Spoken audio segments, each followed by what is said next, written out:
Assalamualaikum warahmatullahi wabarakatuh. Bersama saya Selamat Karton SPD, calon guru penggerak angkatan 10 dari SMP Negeri Baranokal Kabupaten Pemalang.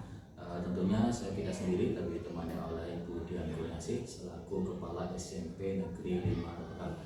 Pada kesempatan kali ini saya akan memberi informasi berkaitan dengan pengambilan keputusan berdasarkan nilai kebajikan di SMP Negeri 5 Baranokal. Selamat pagi Bu Dian. Terima kasih atas waktunya yang diberikan kepada saya untuk mengambil kegiatan wawancara berkaitan dengan pengambilan keputusan berdasarkan nilai kebajikan yang diterapkan di SMP Negeri 5 Baranokal. Baik Ibu, untuk pertanyaan yang pertama yang ingin Ibu saya sampaikan, yang saya ajukan kepada Ibu, yang pertama adalah selama ini bagaimana Ibu dapat mengidentifikasi kasus-kasus yang merupakan dilema etika atau rujukan moral? Terima kasih Pak Santono. Untuk pagi hari ini, alhamdulillah saya dalam keadaan sehat.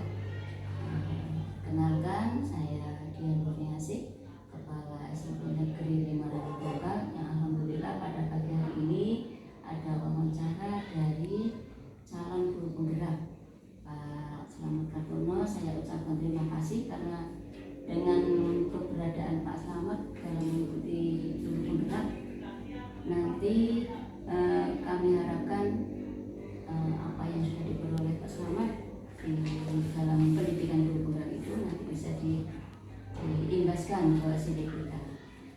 Untuk yang tadi Pak Selamat sampaikan, bagaimana mengidentifikasi yang merupakan dilema etika dan rujukan moral, itu memang ada. Saya berusaha dalam mendefinisikan, mengidentifikasikan apakah itu kasus dilema etika atau rujukan moral. Kedua elemen itu memang sama-sama susah dalam mengambil keputusan. Nah, saya mengidentifikasikannya seperti ini. Kalau dilema etika itu adalah keputusan yang benar dan benar. Kalau rujukan moral itu pengambilan keputusan yang benar, tapi bisa juga itu merupakan salah. Tapi kita harus melihat pada moralnya seperti apa. Jadi memang walaupun memang berkesan benar dan itu benar, sehingga perlu diteliti kembali apakah itu termasuk dilema etika ataukah moral.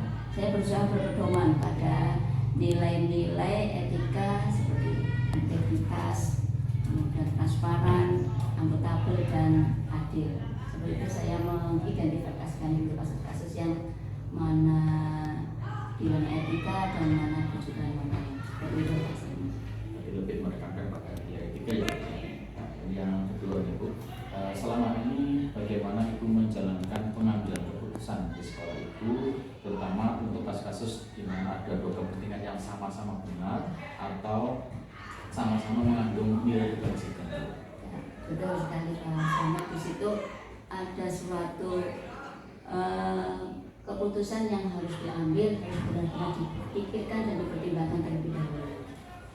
Saya biasanya dalam menentukan keputusan di sekolah itu ada beberapa yang harus saya libatkan dalam pengambilan keputusan yang sama-sama benar atau mengandung nilai kebajikan.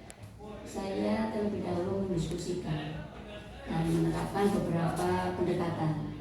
Yang pertama, berusaha melihat dulu permasalahan itu dari sudut pandang beberapa faktor.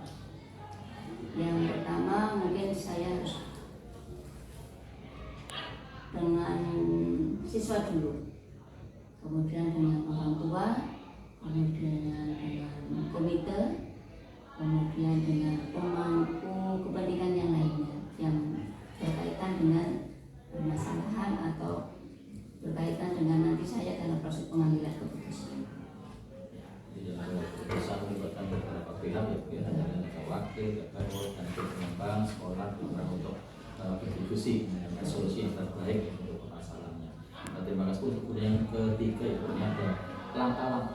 prosedur seperti apa yang biasa Ibu lakukan selama ini dalam masalah-masalahnya? Ya, karena pengambilan keputusan nanti yang saya mau ambil itu tidak hanya berdampak pada sekolah, tapi berdampak juga pada siswa, pada lingkungan, pada orang tua dan sebagainya. Maka langkah yang biasa saya tempuh, saya harus mengetahui secara detail permasalahannya dulu. Dan itu latar belakang dari permasalahan itu, sehingga nanti akan muncul dampaknya seperti apa, baik itu dampak jangka pendek maupun dampak nanti di jangka panjang. Kemudian tak lupa saya juga meminta pendapat dari sudut pandang dari berbagai pemangku kepentingan. Jadi dari yang tadi sudah saya sampaikan, saya perlu juga komunikasikan dengan jajaran di bawah kepala sekolah.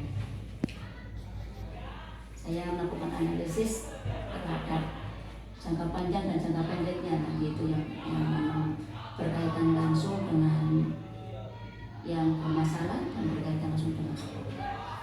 Detail permasalahan ya Bu, permasalahan, latar belakang serta dampak untuk kedepannya, kebaikan untuk sekolah itu sendiri ya Bu. Nah, ini untuk yang pertanyaan nomor 4 Ibu.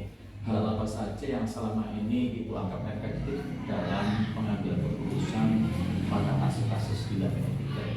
Yang paling efektif yang pertama itu menganalisis situasi dari berbagai sudut pandang tadi, kemudian mempertimbangkan dampaknya, itu efektif dari latar belakang, kemudian mempertimbangkan dampaknya, kemudian mengkomunikasikan atau berdiskusi dengan pemangku kepentingan. Itu yang bagian-bagian yang menurut saya efektif untuk mengambil suatu keputusan. Saya juga selalu melakukan refleksi setelah keputusan itu saya sampaikan, setelah keputusan itu dibuat, kita refleksi bersama-sama dan belajar dari pengalaman sebuah kasus yang nantinya sudah diputuskan pengambilan keputusannya. Mulai dengan mengambil situasi ya dampak dan sampai rentetannya yang terakhir adalah refleksi. Ini untuk pertanyaan yang kelima.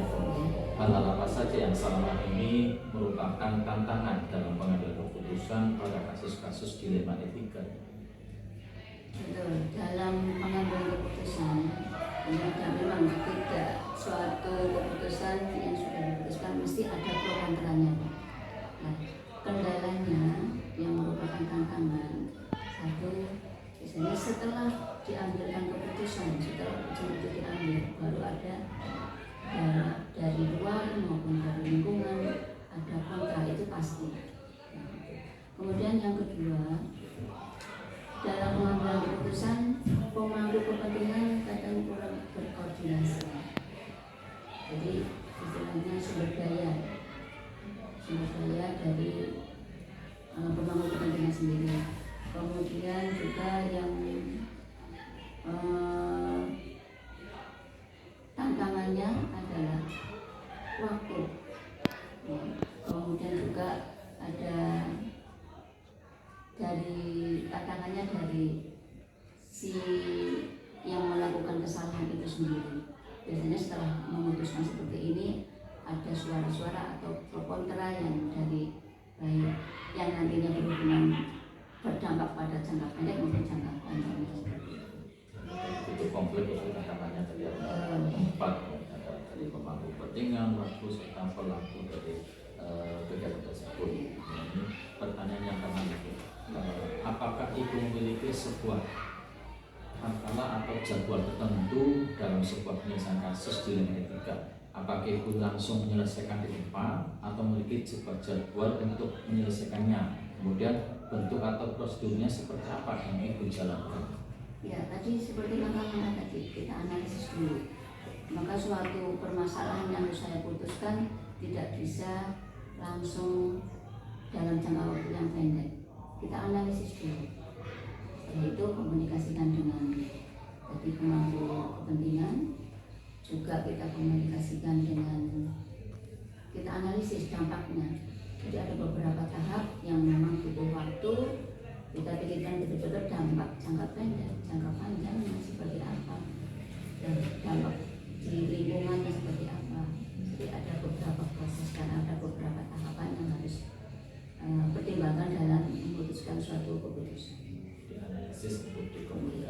dilakukan dengan beberapa tahap tentunya untuk suatu hasil keputusan. Kemudian untuk nomor 7 ini, adakah seseorang atau faktor-faktor apa yang selama ini mempermudah atau membantu Ibu dalam mengambil keputusan dalam kasus-kasus dilema etika? Kalau khusus personal tidak Pak, tapi kita ada, yaitu tadi komite juga harus ada dalam memberikan masukan. Kemudian kemungkinan dari permasalahan itu ada seseorang atau yang tahu betul latar belakangnya seperti apa, kita ambil orang tersebut untuk bisa membantu memperjelas latar belakangnya seperti apa. Jadi disesuaikan dengan kasusnya. Jadi tidak hanya oh saya ambil Pak ini, seperti itu. Disesuaikan dengan kasus, dan mungkin dari itu kasus itu ada seseorang yang mengetahui detail betulnya tentang latar belakangnya, nanti dampaknya seperti itu, dan kita bisa cari informasi. Jadi melibatkan komite ya Bu. Komite. Ini pertanyaan terakhir Ibu, ini yang kedelapan, dari semua hal yang telah disampaikan, pembelajaran apa yang dapat Ibu petik dari pengalaman Ibu mengambil keputusan di dilema etika? Dalam menentukan keputusan dilema etika memang tidak mudah. Yang pertama harus menganalisis permasalahannya dulu. Kemudian ada banyak faktor yang harus kita libatkan. Jadi bukan hanya keputusan dari kepala sekolah saja. Dalam pengambilan harus dipilihkan betul-betul. Yang tadi saya sampaikan harus ada integritas, harus ada transparan, harus akuntabel dan adil. Nah, dari faktor-faktor itu, elemen-elemen itu yang benar-benar harus direnungkan, harus dipikirkan. Kemudian dampaknya, dampak jangka pendeknya, jangka panjangnya dari hasil keputusan yang nanti dikeluarkan. Itu pengalaman-pengalaman dalam mengambil keputusan memang berat. Kita mengambil keputusan A benar, tapi nanti jika tidak bisa dilakukan dengan benar, maka nanti juga bisa berpengaruh. Nah, dan ini dalam mengambil keputusan itu nanti juga sebagai pedoman kasus-kasus berikutnya yang mengacu ke dilema etika. Karena dalam sekolah mestinya tidak hanya sekali permasalahan dilema etika, hanya satu itu. Kemungkinan juga nanti akan ada permasalahan berikutnya, Jadi keputusan yang diambil dalam penentuan kebijakan satu berpengaruh dalam pengambilan keputusan dengan kasus yang sama, kasus dilema etika. Jadi memang benar-benar harus melibatkan dari semua pihak seperti itu. Dan tidak lupa saya juga tetap berpegang pada prinsip-prinsip etika. Berpegang pada prinsip-prinsip etika gitu. Terima kasih sudah membantu untuk memberikan wawancara dan mengambil keputusan berdasarkan nilai kebajikan yang tentunya ini sangat bermanfaat bagi saya pribadi, menambah wawasan saya sebagai guru untuk nanti kedepannya bisa mengaplikasikan dalam kehidupan di sekolah ini dari kita belajar. Terima kasih atas waktunya, semoga bermanfaat untuk kita semua dan dunia pendidikan pada umumnya. Demikian tadi hasil wawancara saya dengan Ibu Dianasih selaku Kepala SMP Negeri Marondokal Kabupaten Pemalang. Semoga bermanfaat untuk kita semua, tentunya untuk guru penggerak pada umumnya. Saya akhiri. Assalamualaikum warahmatullahi wabarakatuh. Waalaikumsalam warahmatullahi wabarakatuh.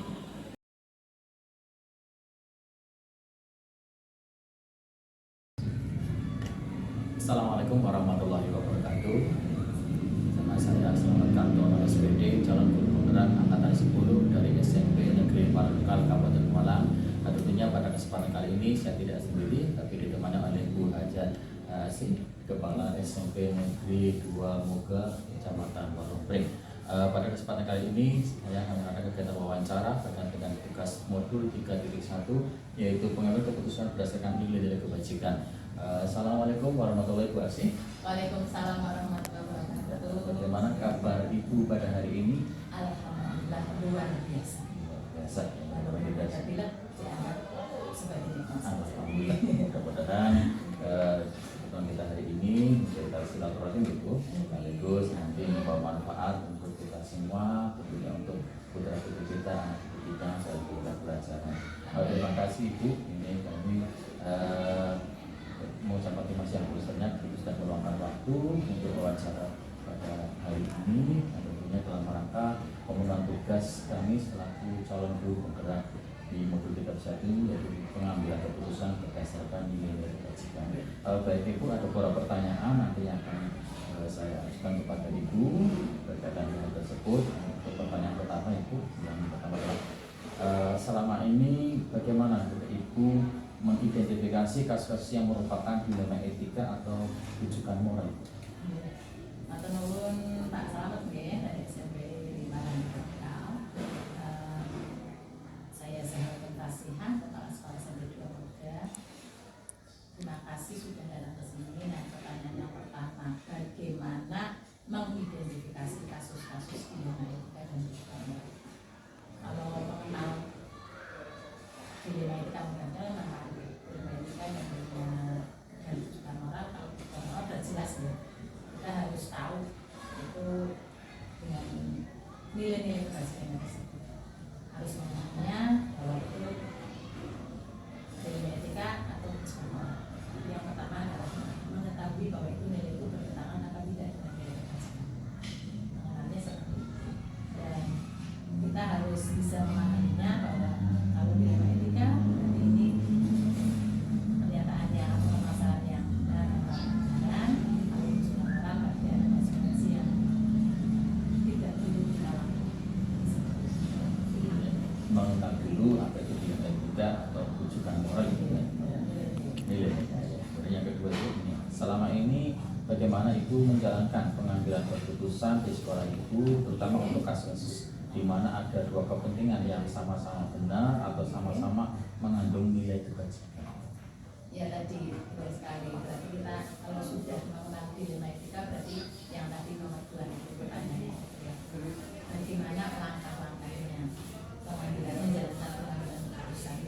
Ketika kita saya terutama ya, ketika ada masalah hal didapatkan ada dilema etika dan profesional, kita harus mengambilnya dengan 4 paradigma yang sudah saya sebutkan, yaitu apakah etika tersebut benar itu bertentangan dengan yang keadilan versus kepedulian atau kesetiaan atau individu masyarakat, terus harus mengambil dengan semuanya. Jadi menjalankannya ditentukan juga dengan rasa tanggung jawab. Etika-etika yang dikedepankan, apakah itu bisa dipertanggungjawabkan, apakah itu sesuai dengan rasa peduli dan sebagainya, itu yang perlu ditekankan sekali lagi. Jadi menjalankannya adalah penuh dengan konsekuensi, rasa tanggung jawab, juga selalu berkolaborasi. Mengambil keputusan dan itu mengacu pada paradigma, tentunya dengan tadi hasil keputusannya juga nanti berimbas pada semua pihak ya tentunya. Ini pertanyaan yang ketiga itu langkah-langkah atau prosedur seperti apa yang biasa Ibu lakukan selama ini dalam mengambil keputusan? Setiap kepala sekolah mempunyai permasalahan sendiri dan pasti harus mengambil keputusan. Keputusan apa yang ketika langkah bagaimana keputusan yang saya ambil? Itu yang pertama, saya harus mengidentifikasinya lagi. Itu dilema etika atau rujukan moral. Kalau rujukan moral sudah jelas. Nah, kalau yang ini ya dilema etika yang perlu pemikiran lebih lanjut. Tapi lagi, yang pertama yang harus saya langkah-langkah yang pertama adalah saya harus mengenal nilai-nilai kebajikan yang ada. 4 paradigma tadi kita perhatikan walaupun ya tidak secara langsung ya, tetapi terus dengan selanjutnya adalah dengan prinsip-prinsip yang ada. Apakah itu menimbulkan hal yang baik di jangka pendeknya atau jangka panjangnya, ataukah itu di proses akhirnya harus baik atau bagaimana, dan sekali lagi harus dipertanggungjawabkan. Jadi hal yang pertama adalah menentukan nilainya itu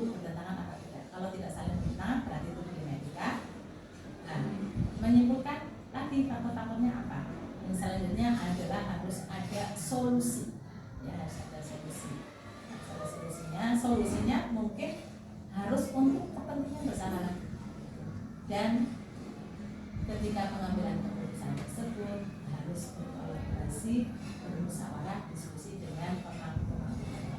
Walaupun tidak semuanya bisa dengan anak didik, kalau itu masalah kita tahu informasinya dari anak tersebut, dengan masyarakat, komite, lalu bentuknya masyarakat. Ini baru kejadian kemarin ini juga dengan pemangku jabatan yang lain. Dengan saya identifikasi mengenal, kemudian mengambil sebuah keputusan yang bisa menjadi solusi ya kemudian dalam permasalahan yang ada. Baik, untuk pertanyaan keempat Ibu, hal apa saja yang selama ini Ibu anggap efektif dalam pengambilan sebuah keputusan pada kasus-kasus dilema etika? Yang menurut saya yang paling efektif itu adalah tidak hanya cuma satu nih, tidak hanya cuma satu. Adalah satu, kalau kita mengenal permasalahannya, kalau itu sudah tahu informasinya secara jelas. Yang penting informasinya jelas, tidak abu-abu ya. Yang kedua adalah kita tahu aturannya, kita tahu ini juga ditanggung dan sebagainya. Yang ketiga musyawarah. Itu menurut saya tiga itu yang harus saya pegang. Mengenal dengan persis, terus tidak bertentangan, yang kedua musyawarah. Itu menurut saya seperti itu. Mengenal, kemudian mematuhi aturan, dan tentunya tidak menggunakan musyawarah dalam sebuah keputusan. Dan harus bertanggung jawab ke masyarakat. Jadi pertanggungjawaban. Ini pertanyaan kelima itu, hal apa saja yang selama ini merupakan tantangan dalam pengambilan keputusan pada kasus-kasus dilema etika? Iya, itu yang merupakan tantangan saya tadi yaitu emosi ya. Saya kadang masih emosi itu saya masih terbawa rasa kesal. Kadang kan ini kebenaran sudah tahu, ini kesetiaan sudah tahu, tapi kadang saya masih mungkin emosi itu yang bisa. Terus ketika bermusyawarah, pasti orang bermusyawarah adalah ada hal yang ini bagaimana menyatukan pendapat orang seperti itu sama emosi saya. Kalau emosi mungkin dari diri saya sendiri, kalau teman-teman yang lain adalah menyatukan Permasalahan emosi dan bagaimana bisa menyatukan pendapat yang berbeda-beda itu tentunya untuk menjadi suatu tujuan yang sama dalam satu fokus keputusan. Baik itu. Untuk yang nomor 6, apakah itu memiliki sebuah tata cara atau jadwal tertentu dalam sebuah penyelesaian kasus dilema etika? Apakah itu langsung menyelesaikan di tempat atau memiliki sebuah jadwal untuk menyelesaikannya? Bentuk atau proses seperti apa nanti yang akan Ibu lakukan atau tentukan? Kalau tata kelola waktu saya tidak ada, saya cuma seperti ini aja. Mungkin ketika ada permasalahan, ya saya mencoba menerima hal tersebut, mengidentifikasi tadi, tapi tata kelola waktunya ketika ada permasalahan kita langsung berdiskusi. Saya mengetahui dulu, terus saya memanggil teman-teman terus untuk berdiskusi bagaimana paling tidak permasalahan tersebut tidak dilakukan, harus segera diselesaikan walaupun waktunya tidak langsung hari itu. Kan orang betul permasalahannya dengan pikiran yang jernih, dengan apa bisa dipertanggungjawabkan, kita mengetahuinya. Boleh aja sih kalau diuji ya tidak, kalau uji aturan kan ketika ujian moral ya, kalau tidak kan paling itu tadi ketika ada permasalahan diketahui dulu, diidentifikasi dulu dengan baik. Jadi kalau keluar waktunya tidak langsung diselesaikan di tersebut agar nanti tujuannya tidak sampai berlarut-larut. Untuk pertanyaan yang ketujuh, adakah seorang atau faktor apa yang selama ini mempermudah atau membantu Ibu dalam pengambilan keputusan dalam kasus-kasus dilema etika? Kalau dilema etika kita mengambil keputusan pasti ya kita mempunyai orang-orang di belakang yang bisa membantu kita, terutama adalah teman-teman dari wakal, PPU, dan bisa juga dari anak-anak. Kita akan bisa lakukan ke teman-teman tersebut yang bisa membantu kami, karena pemikiran saya kan tidak bisa dengan dibantu teman-teman. Kita ada pemikiran lebih, juga ada perwakilan dulu, itu bisa membantu saya melibatkan stakeholder yang ada di sekolah tersebut. Baik Ibu, ini pertanyaan terakhir, pertanyaan 8 Ibu. Dari semua hal yang telah disampaikan, pembelajaran apa yang Ibu petik dari pengalaman Ibu mengambil keputusan dengan dilema itu? Ternyata jadi seorang pengambil keputusan itu tidak mudah ya. Kalau cuma untuk kepentingan kita, mungkin kita tidak mempermasalahkan orang lain itu gampang. Tapi ketika mengambil keputusan harus bertanggung jawab, harus ada dan konsekuensinya itu adil untuk semua masyarakat. Jadi pembelajarannya adalah satu, saya harus melatih emosi saya dengan memperhatikan aturan yang ada, tapi juga tidak meninggalkan rasa peduli. Kenapa saya katakan bertanggung jawab? Yang pertama belajarnya adalah saya harus sering berkomunikasi dengan teman-teman, diskusi permasalahan yang ada harus didiskusikan, jangan hanya satu atau dua orang yang mengetahui. Yang kedua, kalau dari diri saya sendiri harus bisa mengelola diri saya untuk rasa kasihan dan pedulinya memang harus tetap ada, tetapi harus dikesampingkan juga. Ketika ada masalah yang untuk orang banyak harus diselesaikan seperti itu. Melatih emosi ya Bu dalam rangka untuk pengambilan keputusan yang bertanggung jawab dan adil terhadap semua pihak, tidak hanya kepada Ibu tapi kepada seluruh elemen yang ada. Terima kasih Bu yang waktunya sudah beberapa waktu untuk berbincang-bincang dengan saya dan bagaimana memberikan informasi hasil jumlah pemahaman kaitan dilema etika. Ini sungguh luar biasa dan saya merasa bangga bisa mengawasi ilmu dengan Ibu. Alhamdulillah pernah wawasannya menjadi bertambah dan mudah-mudahan bisa diterapkan dalam kehidupan sehari di kegiatan belasan mahasiswa dalam mahasiswa sendiri. Sekedar sharing ya, bukan karena saya lebih pintar tidak, tapi sharing karena saya pernah mengalaminya. Mungkin seperti ini, mungkin Pak Rahmat mudah-mudahan bermanfaat. Amin. Demikian hasil wawancara saya dengan Ibu Haja Hasih Basihah selaku Kepala SMP Negeri 2 Moga yang selama tentunya mendapatkan manfaat yang luar biasa berkaitan dengan pengembangan kepemimpinan saya nanti di dalam belajar di sekolah, dan tentunya untuk semua calon guru penggerak yang akan mengikuti program guru penggerak. Terima kasih. Saya akhiri. Wassalamualaikum warahmatullahi wabarakatuh. Waalaikumsalam.